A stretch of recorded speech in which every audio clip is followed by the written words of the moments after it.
خوش آمدید به برنامه خبری تلویزیونی آسیای مرکزی. سرخط مهمترین اخبار روز. جای سوم تاجیکستان در میان کشورهایی که سطح بلندترین انداز دارند. در تاجیکستان سن و سال نفقه نظامیان را تا 25 سال افزودنی اند. بازداشت دو کارمند آژانسی مبارزه با مواد مخدر. 20% اهالی تاجیکستان در آرزوی از خود کردن زبان شکسپیری بودند. درخواست خارج شوی تیتیس از باختر برای ندادن دولیا. حزب نهضت اسلامی تاجیکستان پس از 2 هفته ممنوع اعلان شدنش بیانیه رسمی پنگ کرد. همایش بین المللی اقتصادی شاخص کشورهایی را که انداز در آنها خیلی بلند است و موجب رشد پست اقتصادی شده است انتشار کرد. تاجیکستان در قطار کشورهای شامل شده است که در جهان سطح بلندترین انداز دارد. این همایش نشاندادهای زیادی را به بررسی میگیرد، از جمله از سبکی راهاندازی تجارت تا احتمالیت آن منصبدار رشوه میستاند یکی از نشاندادهای بزرگ حجم انداز است که هر قدر آن بالا باشد رقابت پذیری از آن پایان میرود. شاخص کشورهای سطح اندازشان بالا و پایان طبق مقررات بانک جهانی اوید به اقتصادی ترتیب داده می شود. طبق ارزیابی اخیر در عالم 19 کشور چون مملکت ها نام برده می شوند که بلندترین سطح انداز دارند. از جمله اسپانیا 58.2%، هندوستان 61.7%، تونس 62.4%، بنین 63.3%، چین 64.6%، ایتالیا 65.4%، فرانسه 66.6%، برزیل 69%، الجزیره 72.7%، کلمبیا 75.4%، تاجیکستان 80.9%، بولیویا 83.7%، ارژانتین 137.3% و غیره به شمار می رود که طبق ارزیابی مقدار عمومی انداز در ارژانتین بالاتر از 100% است که تاجیکستان نیز در این رده‌بندی از جهت بلندی انداز در دنیا جای سوم را می گیرد. فشار بالای اقتصاد زیاد شده اندازها این از انداز آزاد نمودن خیلی از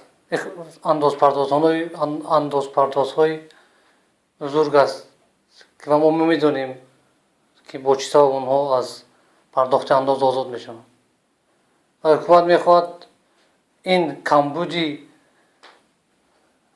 درآمد بودجه رو حساب اونهایی که از انداز آزاد شدن از حساب دیگران پر کنه، از حساب دیگر بیزنس خردمیانه و این باز به زیادشوی فشار آورده میرسه.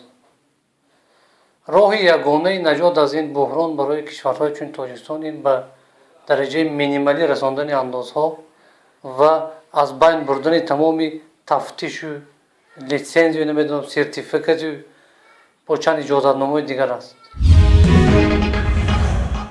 امروز جلسه نوبتی شورای مجلس نمایندگان مجلس عالی تاجیکستان برگزار گردید که در آن بررسی مسئله وارد نمودن تغییرات ایلاوباق و قانون درباره تامین نفقه خدمتیان حربی بود که از جانب حکومت جمهوری تهیه شده است. این تغییرات از جانب وزارت مالیه پیشنهاد شده. مقصد اساسی این پیشنهاد در آن است که من بعد برای به نفقه برآمدن نمایندگان ساختارهای قدرتی تاجیکستان باید نه کمتر از 25 سال تقویمی خدمت کنند. عین زمان خدمتیان حربی پس از گذشتن مهلت معین خدمت به نفقه میبرایند. خبرنگاران ما درباره قبول چنین قانون از جامعه شناس زینالدین عارفی پرسان شدند. عارفی تاکید کرد که تغییرات نوی را که حکومت تاجیکستان قبول کرده است برای خدمتیان حربی به نهایت قدم استوار است، زیرا کارمندان ساختارهای قدرتی باور دارند که می توانند 25 سال کار کنند. او این اقدام را بهترین اقدام ارزیابی کرد. در همین حال سرچشمه‌های ازیا پلیس در حکومت و پارلمان جمهوری در مورد این مسئله قید کردند که در دالان‌های حکومت و پارلمان این تغییرات بحث‌های زیادی زید و نقضی را در پی خواهد داشت. خب در شرایطی که بودجه مثلا متوسط جمهوری تاجیکستان چندان به امکانیتی وسیع ندارد، برای همین گمان می‌کنم که اقدام حکومت جمهوری تاجیکستان درباره بلند برداشتن سن نفقه نظامیان تا 25 سال در شرایط حاضر خیلی خوب است، به خاطر آنکه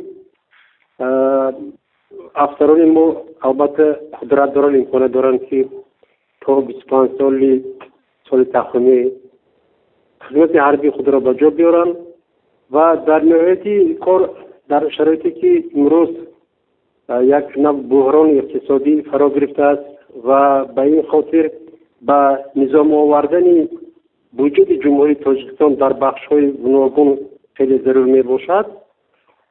این اقدام حکومت قابل دستگیری می باشد و آن امکانات می دهد که تا اندازه چنین سالن فقه نظامیان بلند برداشته شود و گذشته از این بسیار خوب می شد که مهلت خدمت عسکری قطاری را از 2 به 1 سال کاهش دهم که این هم تا اندازه به بهتر شدن افزایش بودجه جمهوری مساعدت میکند. 2 کارمند آژانسی مبارزه با قاچاق مواد مخدر نزد پرزیدنت از جانب مامورین آژانسی نظارت دولتی مالیوی و مبارزه با کروپسیای تاجیکستان بازداشت گردیدند. ارکین نظر سخنگوی آژانسی نظارت دولتی مالیوی و مبارزه با کروپسیای تاجیکستان روز 13 اکتبر با خبرنگاران در این رابطه سخنرانی کرده ابراز داشت که در نتیجه یک عملیات کارمندان آژانسی 2 نظیر شعبه زودعمل ریاست آژانسی نظارت مواد نشه‌آور نزد پرزیدنت تاجیکستان در ولایت ختلان را بازداشت نمودند. همچنین او ابراز داشت که روز 28 سپتامبر سال 2015 نظیر شعبه زودعمل ریاست آژانسی در ولایت ختلان الهام قادر و یک ساکن ناحیه عبدالرحمن جامی را که با خرید و فروش مواد مخدر مشغول بوده است بازداشت نموده ولی او را با جوابگری نکشیده از او 2000 سومانی طلب کرده است. ارکین نظرов سخنگوی آژانسی مبارزه با کروپسیای تاجیکستان افزود جمشید اشورов از خویشاوندانش که نام و نسبش را نگفت تنها ابراز داشت هنگام گرفتن مبلغ 1000 سومانی بازداشت شد. آژانسی نظارت این حادثه 6 کارمند ریاست این نهاد را در ختلان از جمله معاون اول سردار این ریاست از وظیفه برکنار شدند. در تاجیکستان توجه مردم به زبان انگلیسی بسیار شده است اما نارسایی آموزگاران این زبان در ناحیه‌های دوردست کشور باعث ندانستن زبان انگلیسی از سوی دانش آموزان گردیده است. طور رادیوی آزادی خبر می‌دهد متخصصان همچنین از کم بودن ساعت‌های درسی زبان انگلیسی در مکتب‌های میانه و اصول مرکب آموزشی آن نگرانی کردند. رادیوی آزادی در گزارش خود مثالی از ناحیه وحدت آورده است که آنجا طالب علمان از نداشتن معلم زبان انگلیسی تنقیصی می‌کشند و عین حال در این ناحیه افسیه تولیبویوا از سوی وزارت معارف از زادگاهش ناحیه اشکاشم ولایت بدخشان برای کار به ناحیه وحدت فرستاده شده است و راهبر مکتب و ساکنان ده هم آموزگار جوان را از هر جهت دستگیری میکنند تا دور از والدین و زادگاه اذیت نکشد و فرزندان آنها را ترک نکند. میسره نظربکووا معاون سردار ریاست معارف شهر وحدت تاکید کرد امسال تنها توانستیم 11 مکتب دهاتی ناحیه را با آموزگاران زبان انگلیسی که اکثرش از بدخشان آمدند تامین کنند. اما با گفته خانم نظربکووا هنوز هم برخی از مکتب دهاتی دوردست ناحیه با متخصصان این زبان نیاز دارند.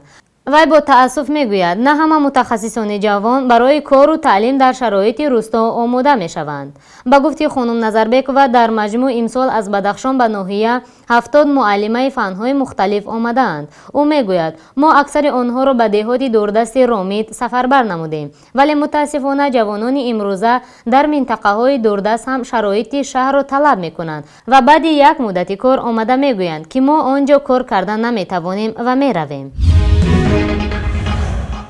شرکت فرانسوی توتال و چین نشنال پترولیوم کارپوریشن از شرکت‌های کانادایی تتروس پترولیوم خواهش کردند تا که از حوزه نفت و گاز بختر بیرون روند. از بیانیه شرکت کانادایی پنهان کرده برمی‌آید که دلیل درخواستی برای خارج‌شوی تتروس پترولیوم بنابر نپرداختن سهم شرکت کانادایی با لایحه مشترک حوزه بختر تعلق دارد.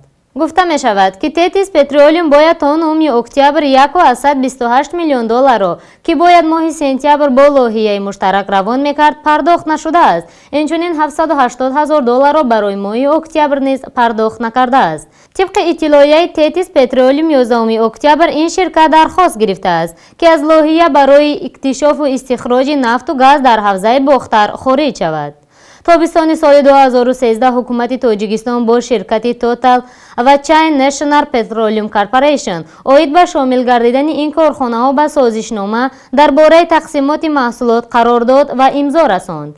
همینطور با قراردادی که سال 2008 میان حکومت تاجیکستان و شرکت پترولیوم لیمیتد به امضا رسیده بود اکنون باز 2 شرکت دیگر وارد شد.